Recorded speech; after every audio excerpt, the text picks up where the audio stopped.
అయితే దేవుని శక్తి సన్నిధి వ్యక్తిగతంగా తెలుసుకోవాలని ఆశపడేవాడు. ఆయన ఏం చేసేవాడంటే లాంగ్ వాక్స్‌కి వెళ్ళాడు. ఆ పొలంలోనే, ఆ పొలపు పనులలోనే ఆయన తీరని నడతలు వెళ్తూ he went for long wax.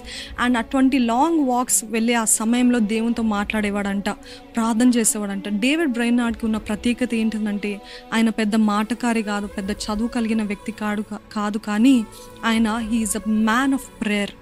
ఏదొచ్చినా, ఏ అవసరత వచ్చినా దేవునితో ఒక స్నేహితుడితోటి ఎలాగైతే మాట్లాడతారో అదే రీతిగా David Brainerd always use to talk with God. ఆయన రాసిన డైరీలో ఉంటుంది ఏంటిదంటే he had very less friends. ఆయన జీవించినంత కాలము ఒంటరితనంతో జీవించాడంట.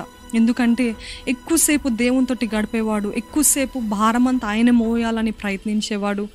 ఏది చేసినా he always gave his 100%. So ఆ రీతిగా ఆ ఫారెస్ట్లో, అడవుల్లో, ఆ పొలాల్లో నడుస్తూ అక్కడ కనిపించని ప్రేక్షకులకి, అన్సీన్ ఆడియన్స్కి ఆయన బోధించేవాడంట. అంటే అక్కడ ఏముంటాయండి, పొలాల్లో చెట్లు, మొక్కలు, పండ్లు, కాయగూరలు ఇవే ఉంటాయి కదా.